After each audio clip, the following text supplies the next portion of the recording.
Dans les vidéos précédentes, nous avons vu la création d'un article et la création d'une fiche client, les deux éléments nécessaires à la création d'une pièce commerciale. Dans cette vidéo, nous allons voir le principe de création d'une pièce commerciale.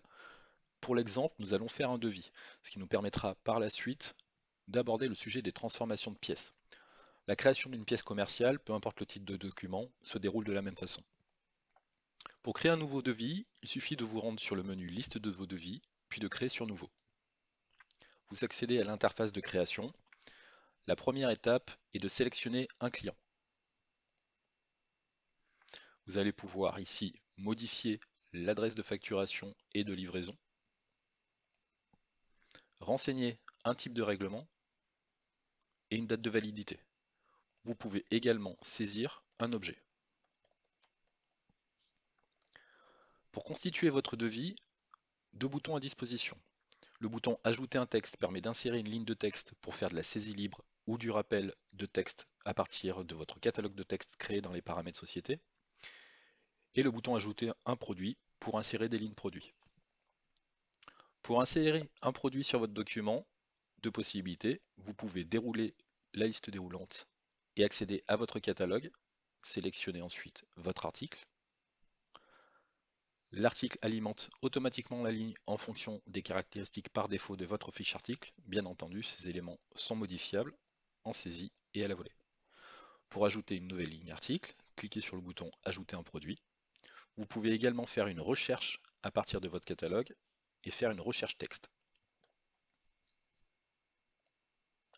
Sélectionnez votre article, la ligne s'alimente automatiquement. Pour l'ajout de texte,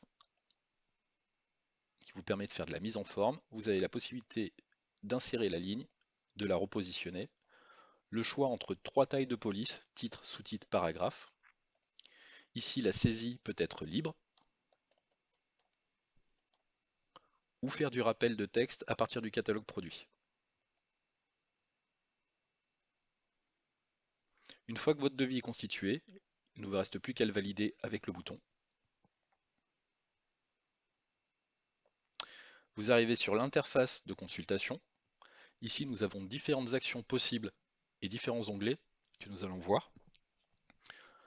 Dans le bouton Action, vous avez la possibilité de modifier votre devis, de le dupliquer à l'identique, ce qui va vous permettre de créer une nouvelle pièce sur cette base de devis existant, la possibilité de lancer une impression en aperçu avant impression, la possibilité de l'envoyer par mail, d'éditer une facture proforma. La facture proforma ne peut être éditée qu'à partir d'un devis existant et de cette option. Lancer des options à impression qui vont vous permettre de modifier le visuel de votre PDF à la volée sans modifier vos paramètres.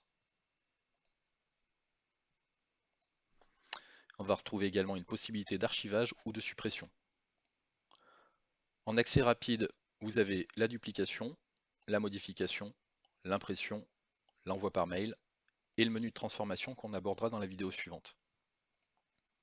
Ici, vous pouvez gérer des statuts. Les statuts vous permettent de gérer votre portefeuille client pour suivre l'évolution.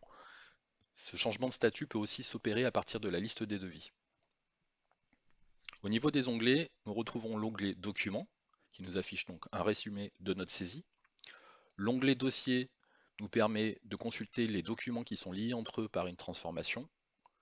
L'historique du dossier nous affiche tous les devis relatifs à notre nom de dossier qui correspond à l'objet que nous avons saisi sur la pièce. La zone commentaire permet d'insérer un commentaire libre sur l'application et sur ce document. Email vous permet de consulter tous les mails liés à ce devis. Dans Fichier joint, vous pouvez insérer une pièce jointe directement dans l'application par rapport à ce document de devis que vous venez de saisir. Par contre, cette pièce jointe n'est pas visible par le client final. C'est uniquement de l'utilisation interne à l'application Limpid. Et enfin, l'onglet Activité est un historique. Vous allez pouvoir voir la création, toutes les étapes de modification, de transformation et les différentes évolutions du PDF en fonction des modifications apportées. Si nous retournons sur la liste des devis, le devis que nous avons créé apparaît ici.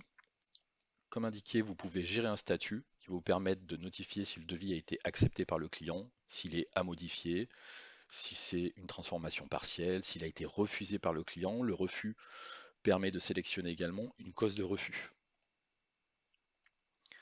changement de statut n'est pas définitif, vous pouvez le modifier à volonté.